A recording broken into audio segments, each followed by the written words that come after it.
میکنم آغاز با نام خدا، هم درود و هم ثنا بر مصطفی، حمد بهت آن خدای پاک را، آنکه جان بخشید مشتی خاک را. با نام یاد خدای مهربان. سلام، برنامه نوبت کتابخوان است و امیدوارم تماشاچیان برنامه کتابخوان همگی خوب، صحت، سالم و خوشحال هستند. در برنامه امروز با استاد عبدالقادر رستم، نویسنده، ادیب، محقق و یک فعال جامعه شهروندی صحبت داریم. امروز سر یک موضوع مشخص صحبت خواهیم کرد که آن درباره 100 سال اخیر ادبیات در تاجیکستان است. استاد، با برنامه خیلی خوش آمدید. تشکر که تکرارا دعوت ما را پذیرفتید و خوشحال هستم که در برنامه هستید. خب، تشکر برای دعوت. منم تلاش میکنم که حد امکان به سوالهای شما پاسخی مفصل و مدلل بگیرم. سلامت باشه استاد. بید اول یک کوتاه بگویید که همین بحث این که ادبیات برای یک جامعه چه خدمت میکند و چی باید بکند و آیا خدمت خود رو در این 100 سال اخیر درست انجام داده توانست یا نه؟ از این سوال شروع کنیم، بعد برویم به موضوعهای دیگرش. خب ببینید، ادبیات برای هر یک جامعه یک چیزی ضروری و حتمی است. این جای انکار ندارد، چون ادبیات بدیعی یک نوع بینش، یک نوع جهانبینی است. در برابر جهانبینی دینی مذهبی، در برابر جهانبینی فلسفی و ما جهانبینی هنری داریم که ادبیات یکی از شاخه‌های هنر است و شاخه پرقدرت‌تری هنر است. برای همین همیشه وقتی که میگوییم نه هنر ادبیات میگوییم، بلکه ادبیات و هنر میگوییم و ادبیات رو از همه هنرهای دیگر مجزا میکنیم. ادبیات برای یک قوم، برای یک ملت البته مهم است. در این باره حرف زدن خودش یک اصلا چیزی ناضرور مینماید به نظرم. ولی اون که ادبیات ما آیا با جامعه با اون طوری که باید و شاید خدمت میکند یا نه، این سوال دو پاسخ دارد. یکی پاسخ مربوط به دوره شوروی است که بار ایدئولوژی میکشید ادبیات و به طلبات زمان جوابگو بود و خواننده زیاد هم داشت. ولی در زمان استقلال متاسفانه چنین نیست. ادبیات ما تقریبا 80-90% خوانندگانش از دست داد. برای همین همچون تئاترمون، همچون نقاشیمون گویا وجود دارد، ولی برای کی معلوم نیست. برای یک دایره تنگ و محدود وجود دارد. برای همین تاثیرش به جامعه را هم از دست داده است. وقتی که ما نثر میگیم و نویسنده میگیم، حتما پیش نظرمون استاد صدرالدین عینی میاد، جلال اکرامی میاد، سلطان الغزاده میاد و نفرون دیگری که در همین زمان شورای بودند. شما فکر در همون زمان خودش تا جای توانست خدمت خودش انجام داد، چون همون ایدئولوژی بود و برای همون جامعه بود. ولی اگر ما به جامعه های دیگر نگاه کنیم، اون کتابا خاصی همون زمان خودشون نبودن، یعنی 100 سالها برای ملت خدمت کردن. اگر فرض کردیم یک نویسنده ما، مخصوصا اگر بعضی کتاب استاد عینی و جلال اکرامی در همون زمان شوروی نوشته مال همون زمان مونده باشن، دیگر برای امروز برای ما در کار باشن، پس چگونه میتونیم اونها رو هم یک نویسنده های بزرگ اعتراف کنیم و بگیم که اونها خدمت کردن برای این ملت؟ من با این حرف کاملا راضی نیستم که اونها یعنی خدمتی آثاری عینی و الغزاده و اکرامی زمانش گذشته باشد. من با این فکر کاملا راضی نیستم. البته بعضی از آثار اونها اهمیت روش از دست داده، امروز برای خواننده امروز جالب نیست، ولی در قطار اونها اثرهایی دارند که اثرهای ماندگار و جاویدان است. مثلا یادداشت‌ها و مرگ سودخوری استاد عینی، 12 دروازه بخارا، واسه روایت سعدی و اون فیلمنامه‌های استاد الغزاده درباره رودکی و ابن سینا آثاری هستند که بعد از من گمان میکنم بعد از 100 سال و 200 سال هم خواننده خواهند داشت. در این جای شک نیست. استاد ببینید، همین در زمان شوروی مخصوصا قسمت اخیر وقتی که یک بیداری ملی شروع شد، در سرگشت بیشتر شاعران معرفی میشدن، مثل لایق و گلرخسار و بازار و دیگران، ولی در اینجا نویسنده های ما کمتر مطرح بودند. فکر میکنید علتش چی بود استاد؟ دو سبب دارد. اول اینکه در میان مردم ما از همون آغاز شروع ادبیات نوین فارسی که از بخارای قرن سامانیان شروع شد تا امروز، نظممون بر نثرمون افضلیت دارد. یعنی شاعران بزرگ و شاعران خوب ما بیشتر داریم نسبت به نویسندگان بزرگ و نویسندگان خوب. دوم، میل و تمایل خود مردم ما به شعر بیشتر است. این البته سبب‌های مختلف روانشناسی و اجتماعی داره که حالا با این نمیپردازیم، ولی همین که مردم ما بیشتر به شعر میل دارن، تمایل دارن، شعر رو از بر میکنن زیاد و به آثار نثری کمتر توجه دارن. ولی در مورد اون که چرا در سرگه خودشناسی ملی شاعران بودن و نویسندگان نبودن، این چندان حرف درست نیست. مثلا نویسندگان ما البته به طور محدود حرفایی گفتن در زمان شوروی که گفتنش خیلی جرأت میخواست. مثلا استاد کوهزاد، استاد ساربان و استاد ستار ترسون. بگیریم مثلا یکی از قهرمانای کوهزاد در اثری که در سالهای 70 نوشته شد بود، میگه من نماینده خلقی هستم که بعد از 1000 سال به 31 زمین خود صاحب شد. این حرف رو در اون زمان گفتن خیلی بود. یا که اون قهرمان دارد سوربن باسمچی است به اصطلاح زمان شوروی، ولی وقتی که با اون دعوا میکنم میگه من زمین خودم رو حمایت میکنم، من برای حمایت کشور خودم از غاصبان آمدم. هم حرفی بود. یا رمنی ستار ترسون 3 روز یک بهار، این هم موضوعی هم ببینید که یک موضوعی کاملا برای اون زمان خطرناک مطرح میکند. به همین دلیل هم چند سال چاپ نشد. برای اینکه گفتن که شاعران ما در سرگهی خودشناسی می ایستادند ولی نویسندگان ما نه، این هم فکری چندان درست نیست. خب نمونه هاشو گفتم، ولی این که مثلا بیشتر شاعر ما شعر ما مطرح است، این حرفی درست است.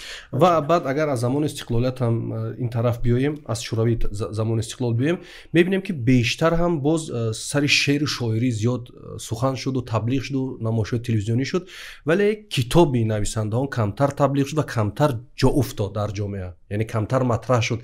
این که از آن بود که ما اثرهای خوب نداشتیم، یا باز سر همون مسئله میاد که باز هم این سال پاسخش این است که ما مردم شعر دوست بودیم. ولی خدمت این دو، مثلا امروز اگر ما در جهان معاصر ببینیم، خدمت نثر برای جامعه بشری اونقدر خوبتر و بهتر است، به اندیشه من، البته من با دیگران کار ندارم، بهتر است دیده از شعر که در شرق است، در این آسیا کشورهای شرقی من با است. این فکر شما راضی هستم، کاملا راضی هستم. نثر برای پیشرفت یک جامعه خیلی مهمتر از شعر است. شعر نتیجه یک جرقه احساس است، نتیجه الهام است.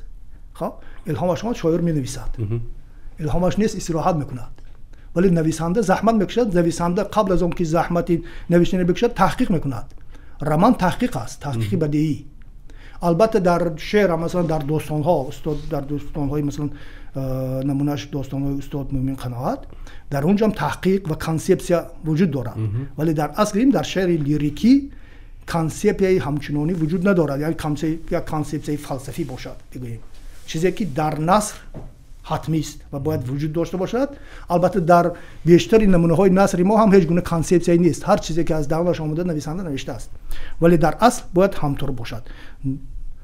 نویسندگی، نوشتنی قصه و رمان خیلی زحمتی بیشتر می‌خواهد و این یک گوشه از پاسخ به سوال شما بود درباره اون که بعد از استقلال چرا نثرمون چندان مطرح نیست، چون که شعر گفتم که شعر مثلا می‌نویسد، این صبح می‌نویسد، فردا از طریق رادیو یا تلویزیون یا شبکه‌های اجتماعی پخش میکند. ولی نثر که اینطور نیست. نثر یک زحمتی طولانی میخواهد. درباره یک رمان مثلا نویسنده میتوند 3 4 10 سال کار بکند. بعد از اون باید یک چاپخانه بیاورد، نشریات بیاورد که اون چاپ کند و مردم برساند. خب متاسفانه نشریات ما نشریات‌های پر اقتدار از نظر مالی نداریم و از بس که فروش کتاب هم کم است، اون نشریات نمیتواند طلبات جامعه را برآورده کند و نویسنده مجبور است آثار خودش را خودش به چاپ بدهد. خب ضمناً باید بگم که مثلا در بعد از استقلال من هیچ کتابی مرا نشریات ادب چاپ نکرده است، همش من خودم چاپ کردم. همین برای سوال اون که ولی از بس که بله همین زحمتی نویسنده پاداش ندارد، البته نویسنده ها هم خیلی فعالیتشون ضعیف شده است. اینم یک دلیلش. بهترین کتاب های نثری در جامعه های با وجود آمدن که یک پوشیده بودن، محکم بودن یا مشکل داشتن با حکومت ها، نظامشون هم نویسنده ها. خب فرض کنیم اگر اون وقت به استاد عینی و اولوغزاده و جلال اکرامی دستی بازتر و بیشتر نبود، شاید شاهکاری های زیادتر می آفریدن. ولی در زمان استقلال چه اتفاق است که مثلا ما بجز شاید 10-15 کتاب در همین 30 سال اخیر اگر بینیم کتابای خوب دیگر نداشتیم. یعنی چی بود اینجا؟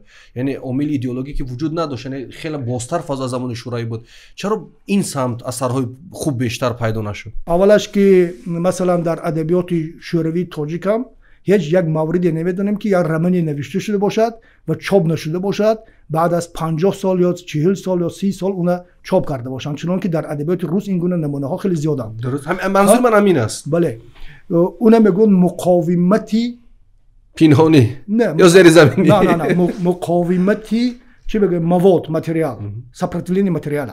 این خیلی اصطلاحی هست در ادبیات شناسی. یعنی همین ممکن نبودن نویسنده را یا شاعر را مجبور میکند که راههای مختلفی بیان فکرش را وی کند. اینجا بعد به وجود میاد وسایل تازه افاده، وسایل تازه بدیعی، چیز زبانی تازه، زبانی که برای همه مفهوم نیست. این هم یکی از خصلت‌های ادبیات است، زبانی که رازگونه باشد. زبان حافظ زبان رازگونه است، برای همین هر بار که میخونی یک چیزی تازه کشف میکنی. خب برای چی حافظ اینطور گفته؟ حتما برای اون که از روحانیان زمانش، از قدرتمندان زمانش می‌هراسید و فکرش را چنان میگفت که وقتی که مثلا بد لازم شود و گونه‌ای که به خودش لازم است اون شر بدهد. خب نمونه‌اش هم بسیار است، اینجا با تفصیل نمیگوییم. همین گونه یعنی مقاومت متریال باعث میشد که اثرهای جاودانه آفریده بشن. در ادبیات تاجیک نه در زمان شوروی و نه در زمانی، خب در زمان پس از استقلال ما باید بدل نمیدونم، شاید یک چیزی باشد بعداً پیدا شود. فکر میکنید چرا اون وقت نداشت دیگر ملتون؟ گفتید روسا داشتن، چرا ما نداشتیم؟ شما فکر میکنید که این روحی بود، این پسیکولوژی ما بود، ترسی ما بیشتر از دیگر بود؟ ما آمدیم از یک نظام فئودالی عقب مانده ترین، حتی در آسیا عقب مانده ترین که امروز بعضی ها ستایش میکنن، امارت بخارا که تماما آزادی اندیشه وجود نداشت. ما آمدیم پا گذاشتیم به حکومت بولشویسم که آزادی اندیشه اصلا وجود نداشت. یعنی سنتی آزادی اندیشه در ما تقریبا از همون بگیر از زمانی سامانیان، در زمان سامانیان بود، بعد از زمان سامانیان، بعد از اون که ترکای سلجوقی و غزنوی آمدند و بعد مغول آمد که بیشتر تشدید یافت، با فقیه ها سری کار آمدن، فقاهت همه جا را گرفت. خب دیگر ما آزادی اندیشه نداریم، ما فلسفه نداریم، ما فیلسوفی مثل بوعلی سینای و فارابی نداریم دیگر. میگن بعضی فیلسوفا هستند در مذهبی تشیع. برای چی؟ برای اونکه مذهبی تشیع در طول 1000 سال در اپوزیسیون بوده، در مقاومت بوده. این چیز اونها وادار میکرد که به اندیشه ها، جستجوی اندیشه های تازه بروند، ولی در ما نبود آزاد اندیشی. همین آزاد اندیشی اصلا در ما وجود نداشت. همین کم و بیش آمد پیدا شد در سالهای 70. در سالهای 70 این هم همین شاعرای ما آوردن، بعضی نویسنده‌های ما آوردن، ولی در حالت جنینیش قرار داشت. لطفا بود نه. بله. ببینید همون بعضی شعرهای با جرأتانه هم که مثلا لایق و بازار اینا گفتند، اصلا بگیرید اون چیزی بود که حکومت شوروی اونجا چشم می‌پوشید و بعضا جایز هم بدونست بگذار گفتن گرم.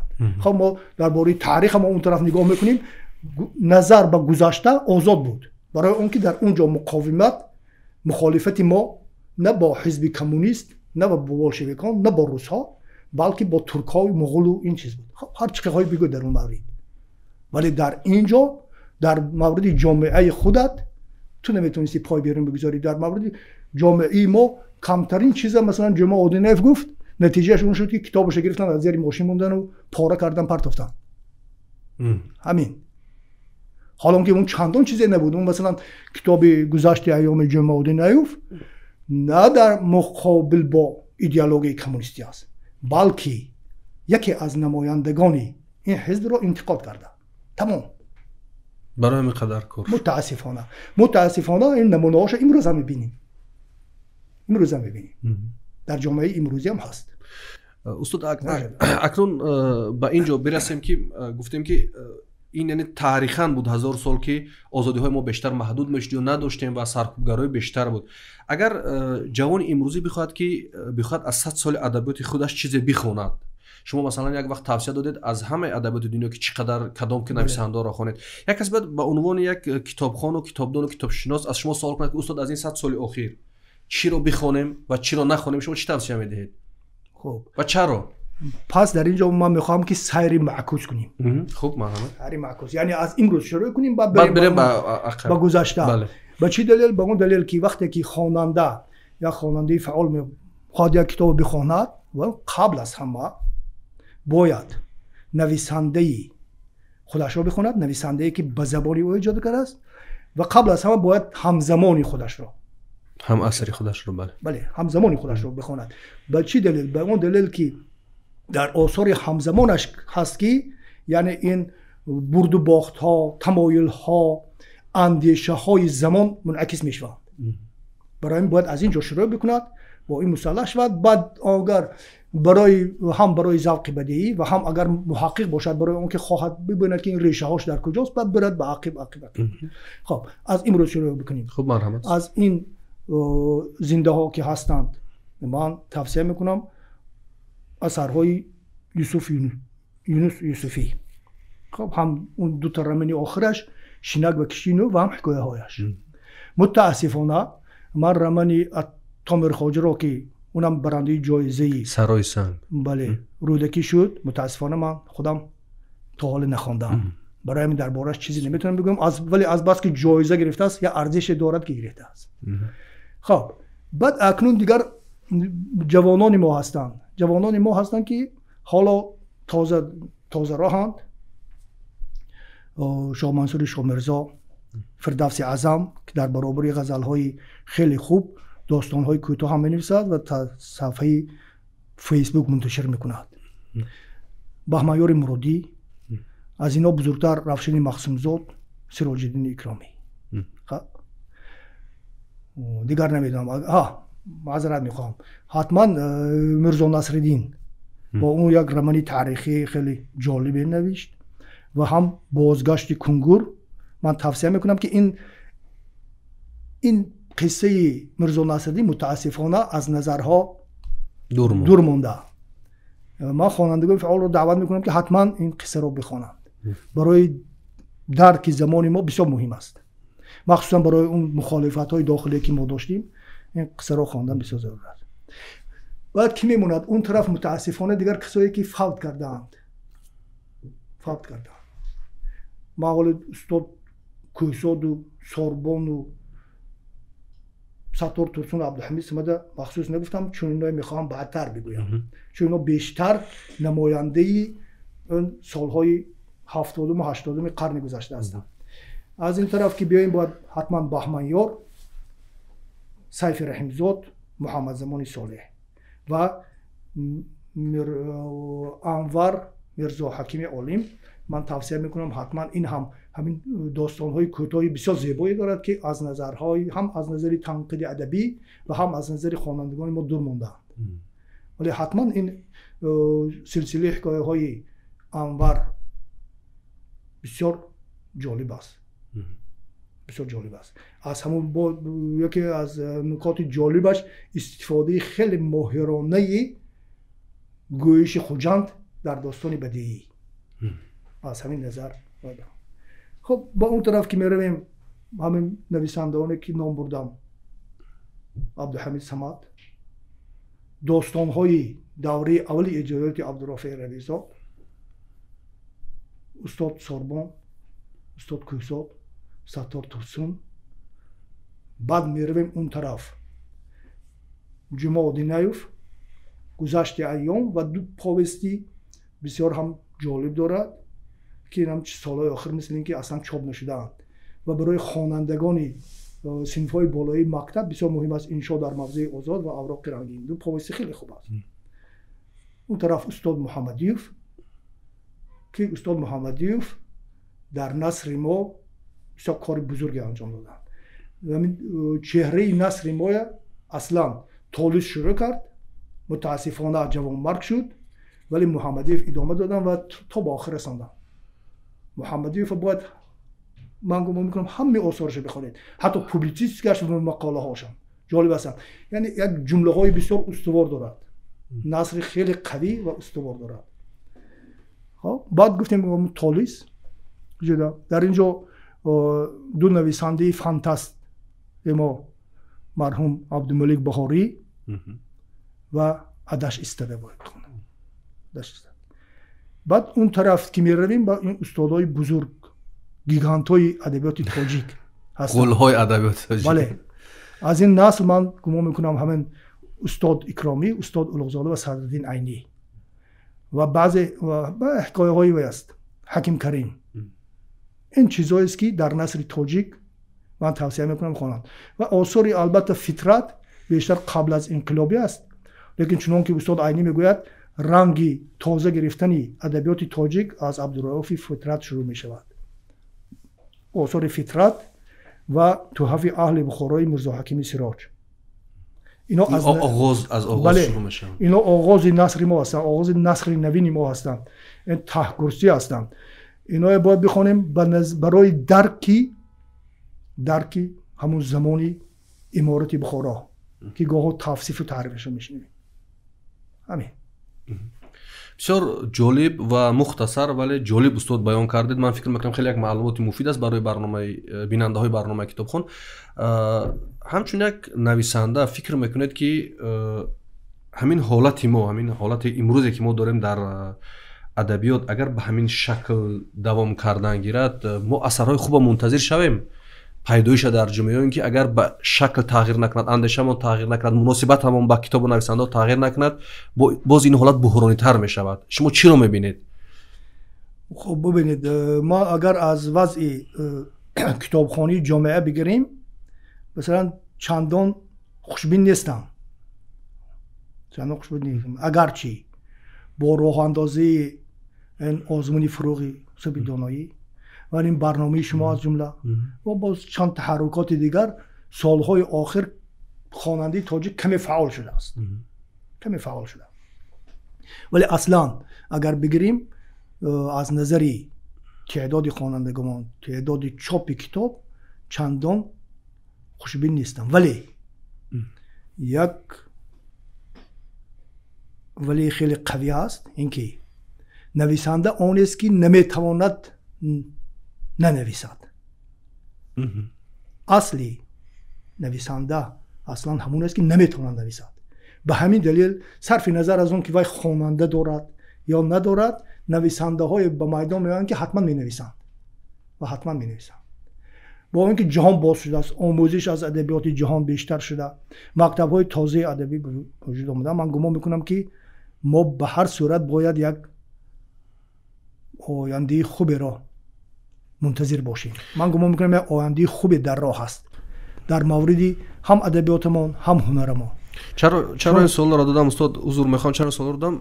شما خیلی فعال هستید در شبکه‌های اجتماعی مخصوصا فیسبوک، ولی یک جوان میاد یک حکایه مینویسد، یک قصه مینویسد، فرداش مینویسد، فرداش یک گپ میگوید که ما برای کی مینویسیم، ما چرا باید بنویسیم، ما خوانده نمیشه و حتما گیلایه زیاد شروع میشود. یا یک نفر یک کاری خوب میکنه، تقریبا 5 سال پیش این کار خوب کرده است، از نظرها بی توجه مونده است، بعد 5 سال میاد میگه که من 5 سال پیش همین چیزا نوشته بودم، کسی نخوند، دیگر من دست کشیدم. ولی من فکر میکنم که اگر ما داریم خواننده و نداریم حتما باید بنویسیم. شما به این نظر به این فکر چی نظر دارید؟ من به این گفتم که یکی مثلا میشه در آینده کسی باید این کتاب بخواند یا مثلا من پاسخ گفتم به این سوال. من گفتم که نویسنده آن است که نویسنده اصیل آن است که صرف نظر از آن که خواننده دارد یا ندارد امروز، اون است که نمیتواند ننویسد و حتما مینویسد، حتما مینویسد. لیکن این که مثلا او امکان دارد که چاپ کند یا چاپ نکند، خب اون مینویسه یک کنار میگذارد، بعد 10 سال 20 سال 50 سال کسی پیدا میشه که اون حتما در میارد چاپ میکند و نیست.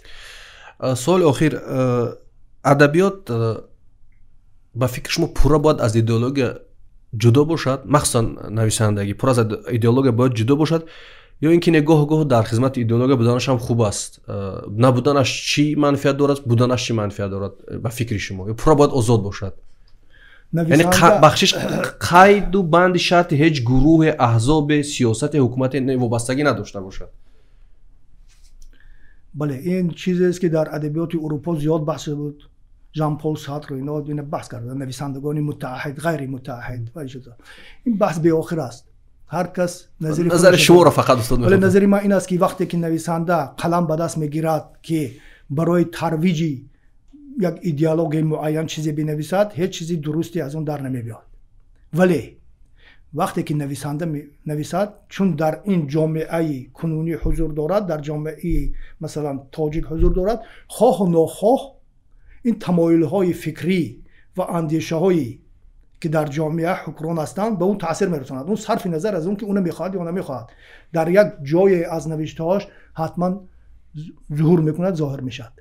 بعد دیگر این است که ببینید حکومت ها هستند، دولت هست و ملت هست.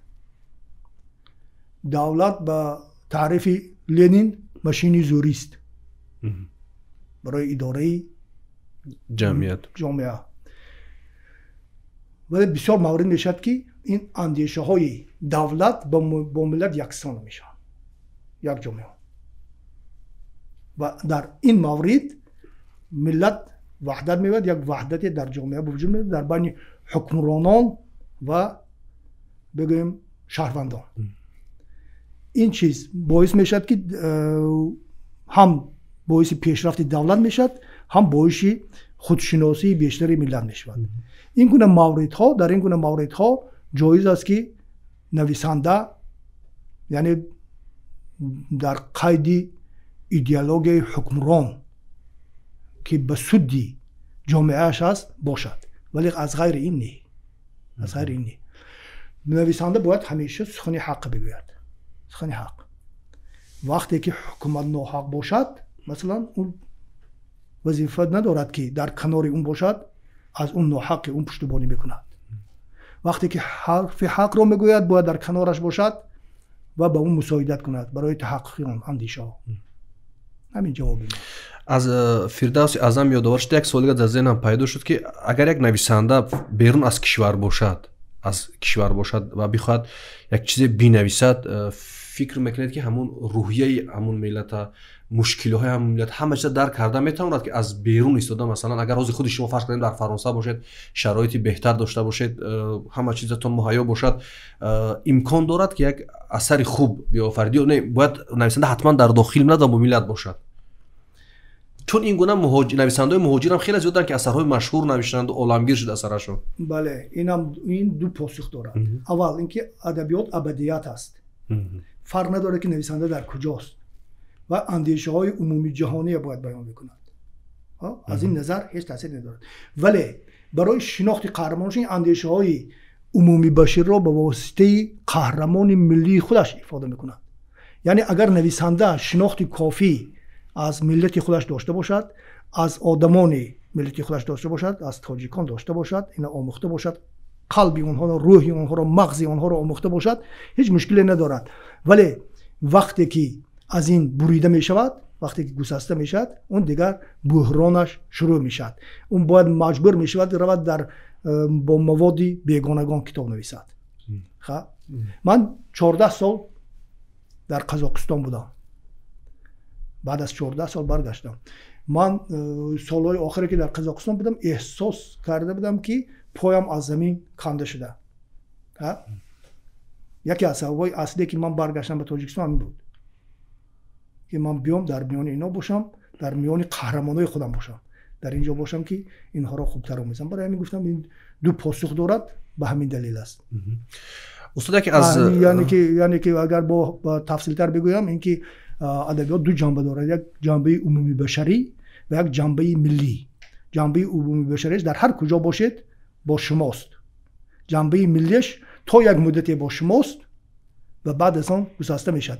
مثل اون که مثلا شما از خاطره های بچگیتان می نویسید و یک زمان اون ختم می شود. بعد دیگر باید به جستجوی مواد تازه برید، به جستجوی قهرمانان تازه برید. همین. استاد سلامت باشید. یکی از سبب‌هایی که شما را دوباره به برنامه دعوت کردیم این بود که ما به نشر 60م برنامه کتابخوان نزدیک میشیم و بین بچه‌ها یک تصمیم گرفتیم که شاید قطع کنیم این برنامه رو. می‌خواستم یک سوال بپرسم در این موضوع که ما این کار را ادامه بدهیم. اگر ادامه بدهیم به فکرتون به چه شکل و اگر ادامه هم ندهیم چرا استاد؟ دو پاسخ میخوام از شما بشنویم. ما یک تصمیم میگرفتیم که در نشر 60م شاید این برنامه رو تمام کنیم، یعنی دیگر بیرایم از پس کار دیگر. فقط همچون یک نویسنده، یک فعال جامعه شهروندی میخوایم نظر شما رو بگیریم و شاید بیننده های برنامه کتابخانه هم چنین یک پاسخ در ذهنشون وقتی که ما کار رو قطع میکنیم پیدا شود. اگر دوام بدیم چرا استاد دوام بدیم؟ ما خودمون همه فکر دا موندیم، اگر که ندهیم چرا؟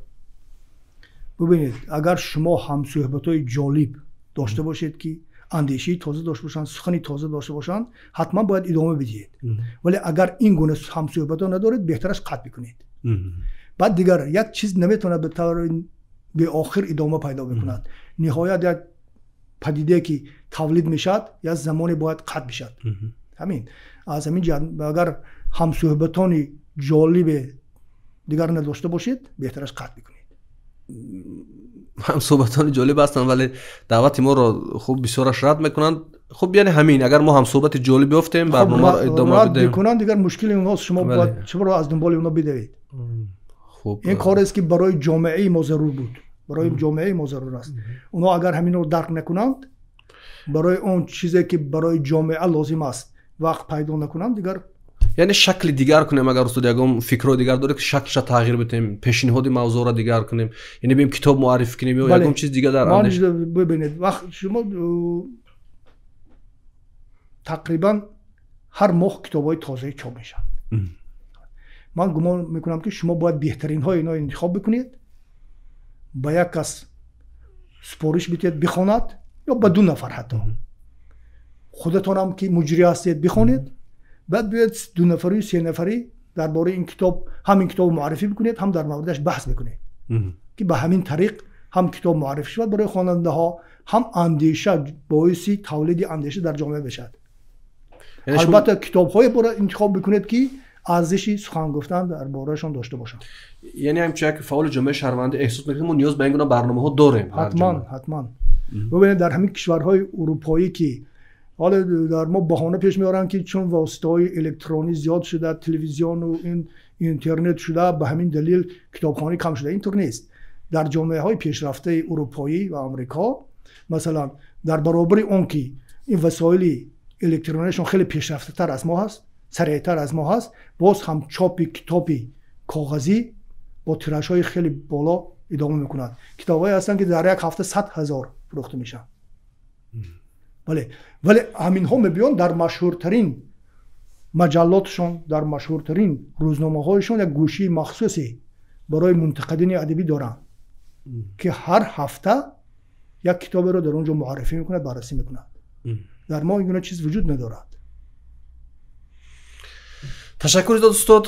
خوشحال هستم که بار دیگر دعوت ما رو پذیرفتید و برنامه کتابخوان اگر چندی حالا در صدد این که بکنیم نکنیم است، ولی امیدوار هستم که باز راههای بهترش رو جستجو میکنیم، راههای بهترش رو پیدا میکنیم و ما هم خیلی فکر داریم که همچون یک شهروندی، نه همچون یک ژورنالیست و روزنامه‌نگار و یک نفر دیگر اون چیزی که به حرفه و دخل دارد، همچون یک شهروند میخوایم که مسئولیت خودمون در نزد این جامعه اگر احساس میکنیم، اگر هنوز وجدانمون بیدار است، اگر چیزی از اخلاق و فرهنگ و کتاب این ملت اذیتمون می‌دهد، باید اجرا کرده باشیم. این برنامه کتابخوان بود. تا برنامه اون در حفظ و پناه خدا باشید. خدا یار و مددگارت.